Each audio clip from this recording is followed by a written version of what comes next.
We got conflicting reports for Xbox and Office.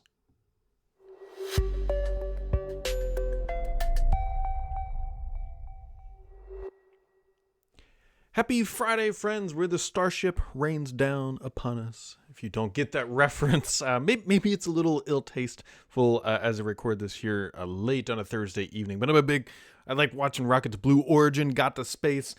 Starship took off and they caught the booster, but the actual rocket ship or spaceship itself had a rapid unplanned disassembly over the Caribbean. And there's some interesting videos online. Hopefully nobody got caught up in any of that. There were some flights that were having to do loops and some exquisite footage posted on the internet. But anyways, that is not why we are here.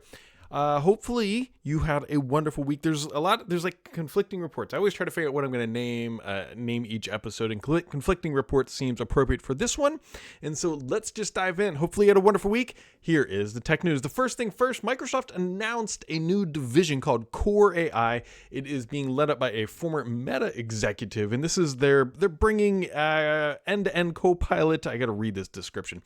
Build the end-to-end Copilot and AI stack for both our first-party and third-party customers to build and run AI apps and agents. Ugh.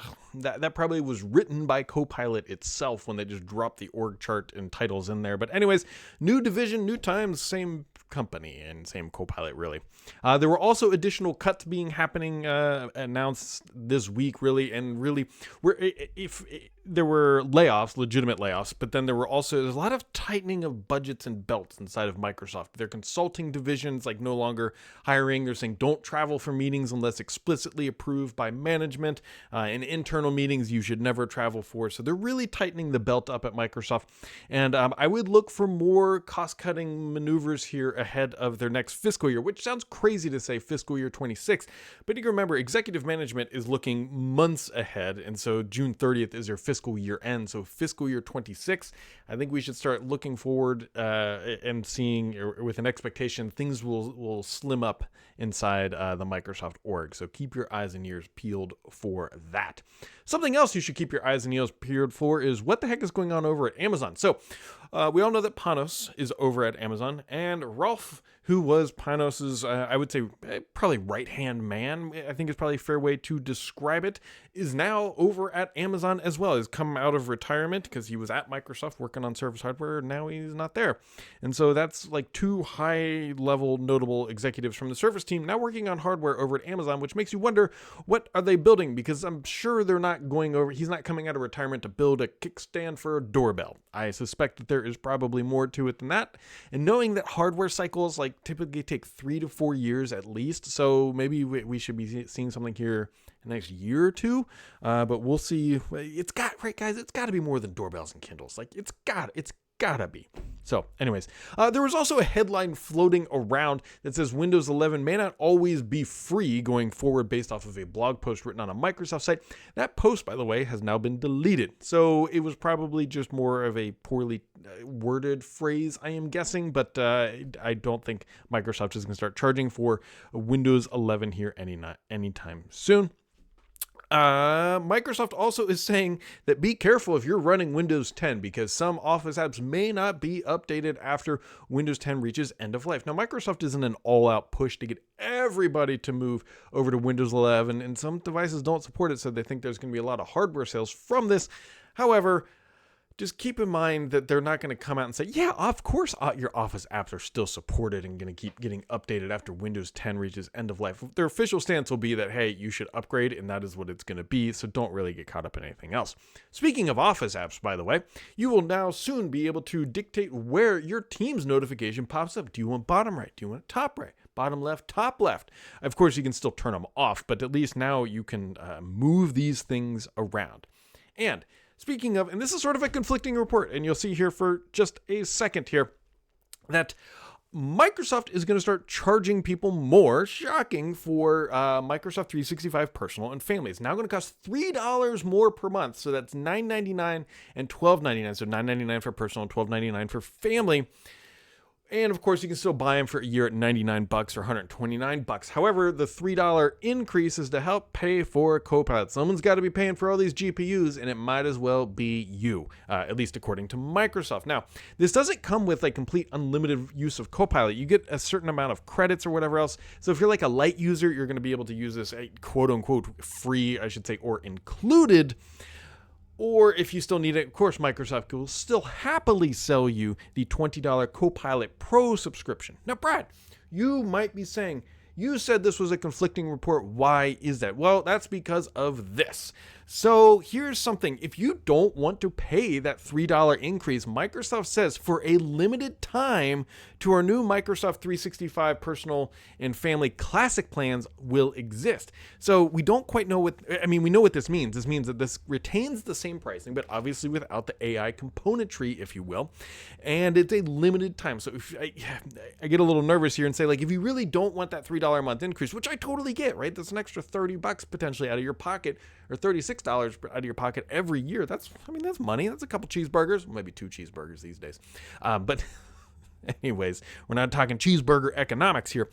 However, these plans will be available, but a limited time. It just kind of feels like Microsoft's like saying, like, yeah, technically these are like things you could go buy, but you'll eventually get pushed into something different. So whatever. They do exist, and yeah. Also, I'd like to read you something from Mary Jo Foley here, because this is the most Microsoft thing. So Microsoft is re-announcing Microsoft 365 Copilot Chat, formerly Bing Chat Enterprise. It's free for those signing in with Entra ID, but it's not free for using and creating agents. So let me read that again. Microsoft is re-announcing Microsoft 365 Copilot Chat, formerly known as Bing Chat Enterprise. It is free for those signing in with Entra ID, but using and creating agents with it is not. It is all about pay-as-you-go metered billing, just another way to get you to pay for Copilot. These Microsoft branding and maneuvering and licensing will make your head explode trying to understand everything that is going on here, because it is crazy.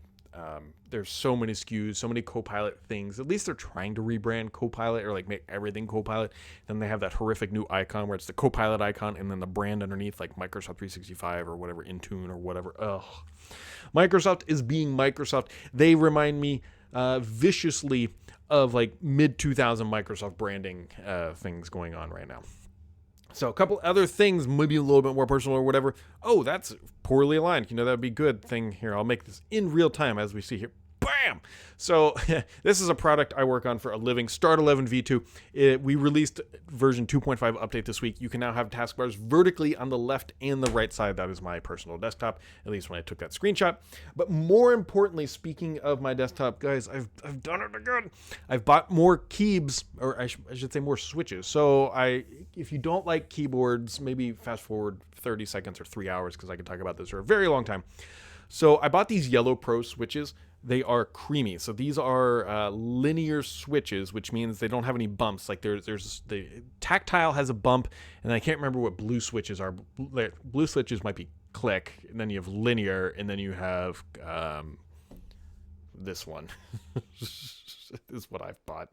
I can't believe I bought more stuff. Anyways, these are the Yellow Pros. They are delicious. They are very creamy. These came very high recommended. Here's me installing them, and my keyboard deck's a little scratched up there, but I had Red Dragon Panda crystals in there, and now I have these Yellow Creamies, and I really like these things. These are buttery smooth, and they have a nice clickety clack. The one thing that I'm actually struggling with, which, well, maybe you can see it in that picture or not. So a key like the shift key actually has a stabilizer bar on the ends of the switch, and they're not as creamy sounding as the yellow switches. And so I got to figure out how to make them sound better so I get a proper thocking sound when I type. But yeah, so if you're in the need for switches, no relation to this company whatsoever, but these creamy Yellow Pros they're good. They're good, my friends. They are good. Now, let's jump over to the other conflicting reports here on the gaming side. So the gaming news, because there is some legitimate stuff here. So this week, The Information put out a an interesting post, I'll call it that. So Microsoft's gaming business falls short despite Activision. And so their key points here were that like they're not seeing the revenue, the growth, and other things. And it had some quotes from analysts and everything else, and it didn't really include anything I would say maybe exclusive or maybe unknown. They did hit on a couple things that I'll point out here. They said the goal for Game Pass is they had 100 million subscribers by 2030. I don't know if that was public information or not, but that's what it is. Apparently, Satya Nadella in 2021 had the choice to kill the console, and he chose not to double down and invest. And then cited, again, these analysts that the Activision acquisition is not working out as Microsoft had expected. However, Microsoft shot back and said, that's kind of not true, and we're refuting all of that. So in opposed to Insider Gaming, Microsoft shut down all of this. And they said, look, like the Activision stuff is not accurate to what you said, and they basically refuted it line item by line item, and they didn't really acknowledge Satya Nadella killing the console. So there's a couple things here that I will just take away. The Satya Nadella killing the console in 2021, both sides of this can be true, right? There could have been conversations like just casually, it says, should we, get out of Xbox or should we invest? And Satya's like, well, let's invest. And so like it could have been much more casual than this like hardcore detailed analysis that sometimes people might think. The 100 million in 2030, like that could be true and not true at the same time. It might have been true at some point, but then has been revised because Microsoft is not very transparent about how they release these Game Pass numbers. We don't really know.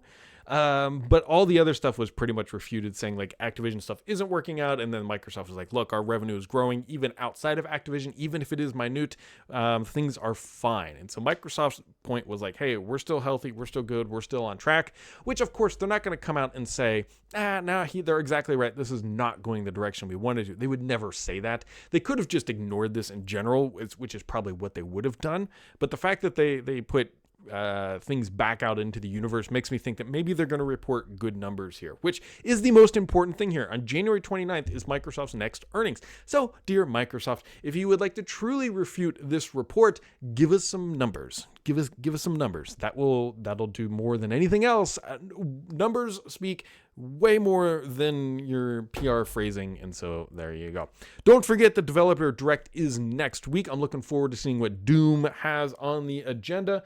Also announced this week, because there wasn't enough. Ooh, look, I got to do this one too. I forgot to resize a bunch of these things. Xbox, you can now get it repaired in more places. So you used to be able to go into the Microsoft store, and then if you remember, Microsoft closed all their stores. And so now at Ubreak iFix, you can take your console in there and they will repair it for you. However, I will warn anybody who thinks that this is going to just be like the greatest thing ever. There's tons of reports online that when you actually try to get these things fixed, not necessarily from Ubreak iFix, maybe when you're shipping it back to the mothership, it's more expensive. But the problem is it becomes like prohibitively expensive to repair a console. And you effectively get like, would you pay $300 to repair a Series X or just try to buy a new one? Right? At Series S, it becomes even harder when it's only, $299. You can find it cheaper sometimes on sale. So just kind of keep all that in mind. And of course, you cannot ignore the Switch 2 was announced this week. It looks very similar to the original Switch, which makes a lot of sense. The Switch sold exceptionally well. Remember last time Nintendo tried to go a little crazy here with the Wii U. We know how that turned out. So they kept it real conservative with the Switch 2, and it looks great. We'll learn more, and I think in March, a lot of people were reading the date because it was initially for European time zone was the video that got pushed most places, and it was backwards, so it's at 2/4, and people are thinking February, but it's actually March. So January, February, March, April. Or maybe it's April. Maybe if I could count, It is a week. It is Friday. All right, let's jump into the questions of the week. Always my favorite part. I always tweet these out, blue sky them, or whatever you want to call them, to BD Sams on every platform.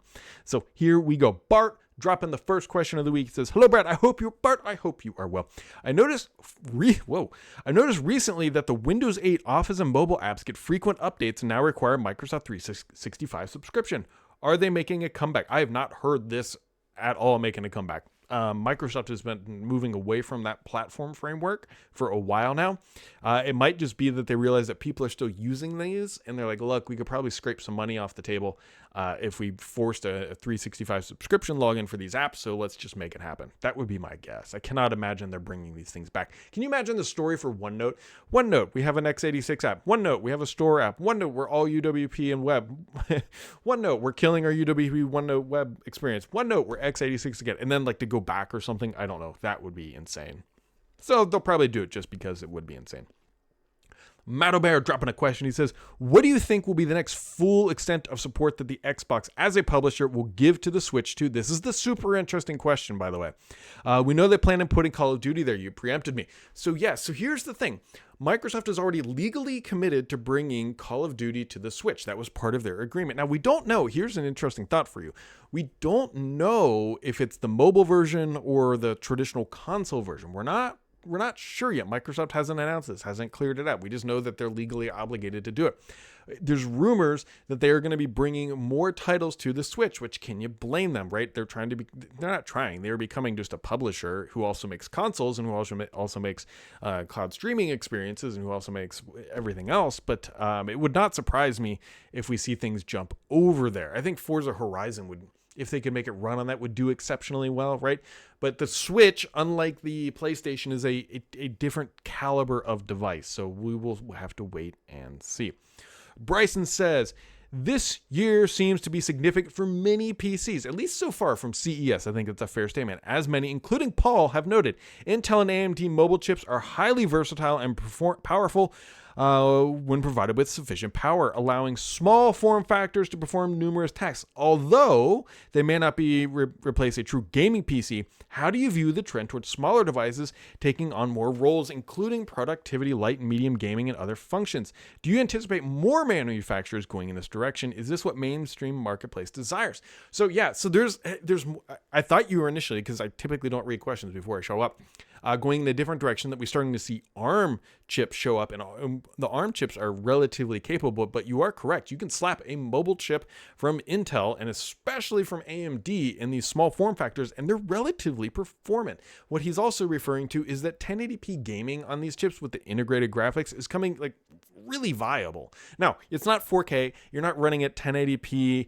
with all the bells and whistles turned on, but it's good enough. Like it's pretty darn good for 1080p gaming. So the question becomes, can these things really start to transition? And I think the answer is honestly yes. Maybe not immediately, but this is a slow moving train, if you will, because we already start to think that the next generation of consoles are going to be just like PCs. And you look at what a low-end PC is capable of doing today, you don't even need the highest end CPUs anymore. It's really on the GPU side. And guess who Microsoft likes to work with? AMD. Guess who also has decent GPUs? AMD. Guess who could probably do a nice system on a chip that would work for them and allow all this functionality? Microsoft has already learned that it's not necessarily the highest performance level of gaming that sells consoles. It's the quality of the content. Nintendo is the premier example. Granted, it is extremely hard to chase Nintendo. It's like chasing Apple. You can't do it one for one, but they at least show that model works and exists. And so Microsoft could, in theory, I'm not thinking next generation they're going to lower the bar in graphics, right? They could go crank out a low-end PC that does what a Series X or PlayStation 5 does today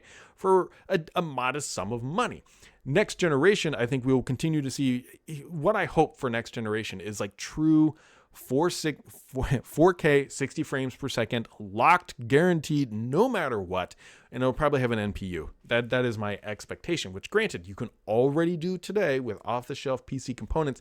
Can you do that for $500? A little tough now, but could you do it in what rumors are 2026 and a year from now? Maybe still challenging. Maybe the price goes up. We'll see.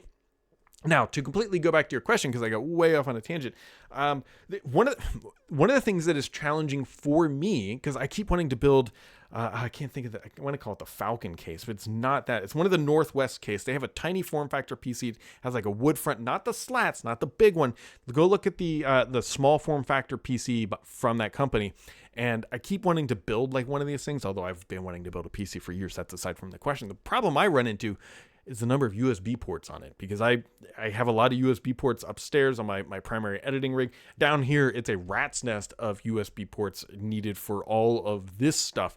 And so like I want to build a small form factor PC that can sit on my new standing desk, but I need the ports. One of the workarounds potentially is actually to use something like a Thunderbolt port with a huge USB, quote unquote hub, which is a viable possibility. So then you just need a motherboard that supports that. But then I'm like into like the $1,500, $1,600 range. It's like, ugh, it's a lot of dollar dues. It's a lot of dollar dues. Maybe if one of my YouTube videos like blows up and it gets 1 million views in a month or something, I'll be able to afford something like that. But not right now. We're not going to do that right now. Sydney 2K says, hello, Brad. So with the support for Windows 10 ending later this year, thoughts have been given to finding a replacement PC to take place of my decade-old computer. Oh, here we go. I've been thinking of getting a PC case with a CPU and GPU and putting my current OS drive into it. Rather than start up a brand new OS drive, I would then do an in-place upgrade to Windows 11. What are the pros and cons of this? So I can answer this one fairly well. In theory, that works. I say in theory that works because, right, you have Windows, for lack of better, Windows gets a lot of flack, but it is relatively, it's not brittle. It doesn't break from the experience you're trying to do very easily. It can break, but Windows does a very good job of like, whoa, I don't recognize this. I'm going into a, not safe mode like we're used to thinking, but a safe driver mode to be able to at least put things on the screen. So in theory, you could absolutely do this. And I highly recommend building a PC these days, especially if you think you're capable. It is very easy to do compared to like 10, 15 years ago. So definitely go that route. However, here's the downside to what you were doing. So you just took a good working OS installed image and you put it into this new drive. You are bringing all that driver and cruft and not your stuff, but your drivers and the packages and everything from that old CPU and GPU combo over, and your motherboard. Mind you, they all have different drivers, over to this new device. It will work. I'm almost positive that in theory will work. But you're doing yourself a disservice by not trying to start clean. So what you could do is, if you really don't want to nuke the drive, what I would do personally is put the new drive in, get yourself into Windows, and then reset it, right? You can go in, there's an option in there to like reset this PC, and then you can keep your folders and files and everything else and then reset it. And then it should retain the driver that allows you to connect to the internet. So then everything downloads. And it'll do it. Me personally, I would nuke it. Part of the fun of getting a new PC is like setting everything up fresh, right? But I get it if you don't want to do that. Mr. PKI with a double dose of question. He says, what is the big unannounced Xbox game that everyone keeps speculating about? Well, just guess, right? It's better to do that than spoil things in life. Could be Final Fantasy. That would be super awesome. I suspect it's probably another title from a first-party publisher that they have. That's where I'll go. And he said, his second question, he says, what are the big changes coming to Xbox Cloud Gaming? Is this to try and make Game Pass more widely adopted outside of Xbox console? So Microsoft is I think Cloud Gaming got derailed pretty heavily when they realized they weren't going to be able to launch their mobile app stores as soon as they thought they could, right? They got they got cloud gaming up and running, right? They had that big push, like here's all and this is like a year ago, right? They had the big pushes of like, this is the stuff, come please try this. And it led up, wasn't necessarily just a year ago, it led into that.